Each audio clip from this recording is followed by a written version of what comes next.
So இப்போ நிறைய மார்க்கெட்டில் வந்து தஞ்சாவூர் பெயிண்டிங்ஸ் வந்து போலியும் வந்துருந்தது. ஸோ நிறைய பேர் வந்து நான் இங்கே வாங்கினேன் எனக்கு ஃபேக்காக கொடுத்துட்டாங்க அப்படின்னு நம்பி ஏமான்றவங்களும் நிறைய பேர் இருக்கிறாங்க.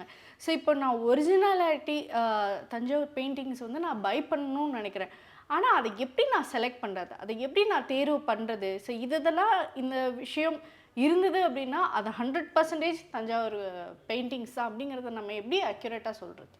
இப்போது ஒரு ப்ராப்பர் தஞ்சாவூர் பெயிண்டிங்னாவே அதில் ப்ராப்பராக 22 கேரட் கோல்டு இல்லை 24 கேரட் கோல்டு இன்டியூஸ் பண்ணால் தான் அது ப்ராப்பர் தஞ்சாவூர் பெயிண்டிங். இன்றைக்கி மார்க்கெட்டில் தங்கம் போகிற விலைக்கு யாருமே அந்த தஞ்சாவூர் பெயிண்டிங்ன்றச்சே மினிமம் இந்த சைஸ் போனாலே 8,000 rupeesன்றது வந்துடுது. அதாவது அதுக்குன்னா கம்மி கிடைக்குதுன்னு நீங்கள் யோசிக்கணும், எப்படி கம்மி கிடைக்குதுன்னு ஃபஸ்ட்டு யோசிக்கணும். இதாவது இந்த 2 புக்ஸ் இருக்கு இல்லையா, இந்த 2 புக்ஸ்லையுமே பார்த்தீங்கன்னா இந்த 2 புக்ஸுமே பார்க்க ஒரே மாதிரி இருக்கும்.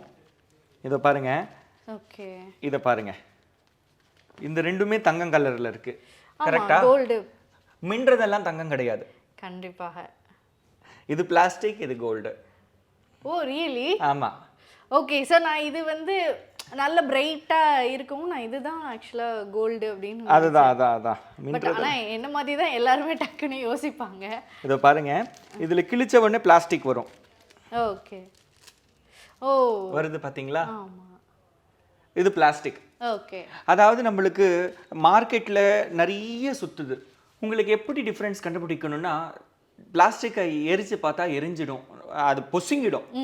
அதாவது தங்கம் வந்து தங்கம் பேப்பர் மட்டும் எரிஞ்சு போயிடுமே தவிர தங்கம் அப்படியே நிற்கும். ஓகே.